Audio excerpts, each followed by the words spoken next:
দূর পাহাড়ের উপরে একটা সোনালী পরী থাকত। সোনালী পরীর চুল সোনার ছিল, সেই সাথে আরও একটা জিনিস ছিল তার কাছে, আর সেটা হলো সোনার রান্নাঘর। কিন্তু সেই সোনার রান্নাঘরে কেবলমাত্র রাজা মহারাজাদের জন্য খাবার রান্না হতো। একদিন সোনালী পরী কান্না করতে করতে রান্নাঘর পরিষ্কার করছিল। এমন সময় দাসী এসে বলে, পরী, আমি সব সময় দেখি আপনি খুব যত্ন সহকারে খাবার রান্না করেন আর খুব যত্ন সহকারে এই রান্নাঘর পরিষ্কার করেন, কিন্তু আপনার চেহারায় সব সময় একটা উদাসী ভাব থাকে, কিন্তু কেন? আসলে যখন আমি এই রান্নাঘরটা বানিয়েছিলাম তখন ভেবেছিলাম এই রান্নাঘর গরিবদের জন্য উন্মুক্ত করে দেব। যারা যারা ক্ষুধার্ত থাকবে তারা এখানে এসে পেট ভরে খাবার খাবে, কিন্তু এখন আমি সেই সব লোকেদের খাবার খাওয়াচ্ছি যাদের এই খাবারের কোনো প্রয়োজন নেই, আর তারা এই খাবার মূল্যায়নও করতে পারে না। তাদের এই খাবার খেয়ে পেট তো ভরে যায় কিন্তু মন ভরে না। আচ্ছা, তাহলে আপনি রাজা মশাইকে বলে দিন আপনি গরিবদেরকে এই রান্নাঘরের খাবার খাওয়াতে চান, তাহলেই তো হলো। কিভাবে বলবো দাসী? তুমি কি ভুলে গিয়েছো রাজা মশাই আমার মাকে বন্দি করে রেখেছে? যদি আমি তার মতের বিরুদ্ধে গিয়ে কিছু করতে চাই তাহলে সে আমার মাকে মেরে ফেলবে। এখন আমি কিছুই করতে পারবো না। আমার জাদুর লাঠিটাও রাজা মশাইয়ের কাছে, ওই লাঠি ছাড়া আমার কোনো মূল্যই নেই। এই কথা বলে পরী ফুপিয়ে ফুপিয়ে কান্না করতে শুরু করে। অন্যদিকে পাহাড়ের ঠিক নিচেই একটা গ্রাম ছিল। সেই গ্রামে দুর্ভিক্ষ ছেয়ে গিয়েছিল। পরীরা একটা সময় ওই গ্রামের লোকেদের সাহায্য করত, কিন্তু কয়েক মাস যাবৎ কোনো পরী ওই গ্রামে আসছে না, সাহায্য করছে না। তাই ওই গ্রামের দুইটি মেয়ে একদিন সোনালী পরীর কাছে যাওয়ার সিদ্ধান্ত নেয়। বন্ধুরা, তোমরা তোমাদের নাম কমেন্ট বক্সে কমেন্ট করে জানাও, কারণ তোমাদের নাম দিয়েই তৈরি হবে আমাদের পরবর্তী কার্টুন ভিডিও। ইতিমধ্যে আমরা অনেকের নামে কার্টুন ভিডিও তৈরি করেছি, তোমাদের নামেও করতে চাই, তাই তোমরা তোমাদের নামটি কমেন্ট বক্সে কমেন্ট করে জানাও।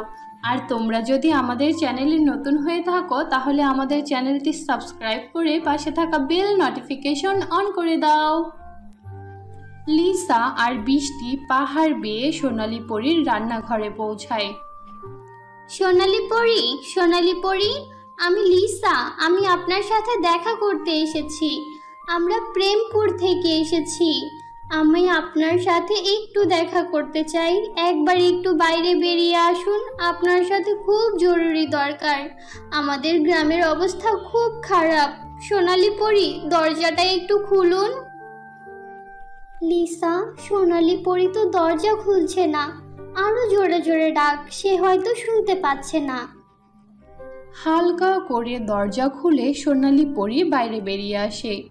সোনালী পরী ক্ষুধার্ত মেয়েদের দেখে কান্না করে দেয়। বাচ্চারা, তোমরা এখানে কিভাবে আসলে? তোমরা এত মুশকিল সফর কিভাবে সম্পূর্ণ করলে? তোমাদের দেখে কতটা ক্ষুধার্ত আর ক্লান্ত লাগছে। তোমরা অনেক বেশি দুর্বল হয়ে পড়েছো। দ্রুত ঘরের ভেতরে আসো, আমি তোমাদের খাবার দিচ্ছি। আর গ্রামের কি অবস্থা? আর তোমরা দুজন হঠাৎ করে এখানে আসলে কেন? পরী, আমাদের গ্রামটা একেবারে ধ্বংস হয়ে গিয়েছে। মানুষ ক্ষুধায় মরে যাচ্ছে। আমরা 2 দিন ধরে না খেয়ে আছি। আপনি একবার আমাদের কাপড়ের দিকে দেখুন, দেখুন কতটা ছিঁড়ে গিয়েছে। আপনি আমাদের শেষ ভরসা, তাই আমরা আপনার কাছেই এসেছি। এখন যদি আপনি আমাদেরকে সাহায্য না করেন তাহলে পুরো গ্রাম নিঃশেষ হয়ে যাবে। গ্রামের একটা লোকও বাঁচবে না, সবাই ক্ষুধার জ্বালায় মারা যাবে। আগে সব কিছু কত ভালো ছিল। আপনি আমাদের জন্য আপনার সোনার রান্নাঘরে খাবার রান্না করতেন। পুরো গ্রামবাসী এই রান্নাঘরে এসে খাবার খেত। সবাই কত খুশি ছিল। কিন্তু কিন্তু এখন দিনগুলো কেমন হয়ে গিয়েছে। আমরা খাবার মতো একটা দানা পানিও পাচ্ছি না। কিছুদিন যাবৎ কেউ আমাদের গ্রামে আসছে না, যার কারণে গ্রামে দুর্ভিক্ষ নেমে এসেছে। বাচ্চারা, আমার খুব ইচ্ছে করে তোমাদেরকে সাহায্য করতে, কিন্তু রাজামশাই আমার মাকে বন্দি করে রেখেছে। আমি যদি তার কথা না শুনে চলি তাহলে সে আমার মাকে মেরে ফেলবে। আর শুধু এইটুকুই নয়, সে আমার জাদুর লাঠিটাও ছিনিয়ে নিয়েছে। ওই লাঠি ছাড়া আমি কিচ্ছু করতে পারবো না। আপনি শুধু আমাদের একবার বলুন আপনার লাঠিটা কোথায় আছে, আমরা ওখানে গিয়ে আপনার লাঠি নিয়ে আসব। আমার লাঠি রাজামশাইয়ের ঘরের ভেতরে আছে। ওই ঘরের ভেতর রাজামশাই ছাড়া আর কেউ প্রবেশ করতে পারে না। সব সময় দুইজন দেহরক্ষী ওই ঘরের বাইরে দাঁড়িয়ে থাকে। তাদের চোখ ফাঁকি দিয়ে ওই ঘরের ভেতরে যাওয়া খুব মুশকিল। ঠিক আছে পরি, আপনি কোনো চিন্তা করবেন না। আমি আর লিসা রাজামশাইয়ের প্রাসাদে যাব, আর আপনার মাকেও ছাড়িয়ে আনবো, আর আপনার লাঠিটাও নিয়ে আসবো। এরপর বৃষ্টি আর লিসা রাজপ্রাসাদে যায়। তারা দুইজন দেহরক্ষীর গায়ের উপর অজ্ঞান হওয়ার স্প্রে করে দেয়, যার কারণে দেহরক্ষীরা তৎক্ষণাৎ অজ্ঞান হয়ে যায়। এরপর তারা দুইজন চুপি চুপি রাজামশাইয়ের ঘরের ভেতরে যায়। সেখানে গিয়ে তারা সোনালি লাঠি খুঁজে পায়। এরপর তারা সেখান থেকে রানী পরীকে ছুটিয়ে পালিয়ে আসে। আসার আগে তারা পরীলোকের রানী পরীকে একটি বার্তা পাঠায়। মা, আমার মা, তুমি ঠিক আছো? তুমি কতটা দুর্বল হয়ে গিয়েছো? রাজামশাই কি তোমার উপর অনেক অত্যাচার করেছে? দেখো না তোমার কি অবস্থা হয়ে গিয়েছে। উপরওয়ালার দরবারে হাজার হাজার শুকরিয়া। বাচ্চারা, তোমাদেরকেও অনেক অনেক ধন্যবাদ। তোমরা দুইজন আজ আমাকে যা দিয়েছো তার মূল্য আমি কোনো কিছু দিয়েই পরিশোধ করতে পারবো না। আমি তো আমার মাকে ফিরে পাওয়ার আশা বাদই দিয়ে দিয়েছিলাম, কিন্তু আজ তোমাদের কারণে আমার মা আমার কাছে ফিরে এসেছে। তোমরা ছোট ছোট দুইটি মেয়ে যা করে দেখিয়েছো তা কেউ করতে পারতো না। এমন সময় রাজা তার সেনাবাহিনীদের নিয়ে সেখানে পৌঁছে যায়। আমি তোদের সবাইকে জীবিত পুঁতে ফেলবো।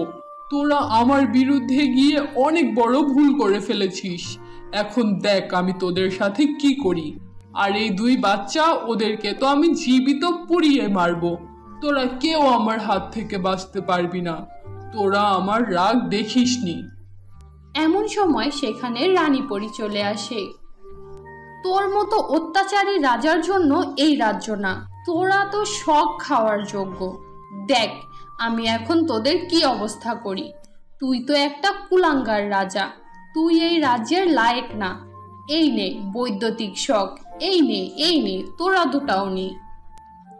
রানী পরী বৈদ্যুতিক শখ দিয়ে রাজা আর তার সেনাবাহিনীদের বন্দী করে ফেলে। রানী পরী, আপনি এখানে, আপনি কিভাবে আসলেন এখানে? আপনি কিভাবে জানতে পারলেন আমরা এত বিপদে পড়েছি? উপরওয়ালার নিকট হাজার হাজার শুকরিয়া যে আপনি সঠিক সময়ে এখানে চলে এসেছেন। আমাকে এই দুইটি বাচ্চা মেয়ে তোমার জাদুর লাঠি দিয়ে বার্তা পাঠিয়েছিল। তারা আমাকে বলেছিল তোমরা কতটা অত্যাচারের মধ্যে দিন পার করছো, তাই আমি আর কোনো দেরি না করেই এখানে চলে এসেছি। বাচ্চারা, তোমরা আমার জীবন বদলে দিয়েছো। তোমাদেরকে আমি কি বলে ধন্যবাদ দেব বুঝতেই পারছি না। এখন থেকে এই রাজ্য সোনালী পরী পরিচালনা করবে, আর এই দুই বাচ্চা মেয়ে সোনালী পরীকে সাহায্য করবে। এই কথা বলে রানী পরী সেখান থেকে গায়েব হয়ে যায়। তারপর থেকে সোনালী পরী রাজ্য চালাতে শুরু করে। রাজ্যের সকল দুর্ভিক্ষ দূর হয়ে যায়, আর রাজ্যের সকল প্রজারা হাসি খুশি আনন্দের সাথে জীবন পার করতে থাকে। তো বন্ধুরা, এই ছিল আমাদের আজকের গল্প। আশা করি গল্পটি তোমাদের কাছে খুব ভালো লেগেছে। ভালো লাগলে আমাদের আজকের গল্পটিতে একটি লাইক দাও, কমেন্ট করো, আর তোমার বন্ধুদের সাথে শেয়ার করো। আর যদি আমাদের চ্যানেলে নতুন হয়ে থাকো তাহলে আমাদের চ্যানেলটি সাবস্ক্রাইব করে পাশে থাকা বেল নোটিফিকেশন অন করে দাও। তো দেখা হচ্ছে পরবর্তী ভিডিওতে। ততক্ষণ পর্যন্ত ভালো থাকো, সুস্থ থাকো। আল্লাহ হাফেজ।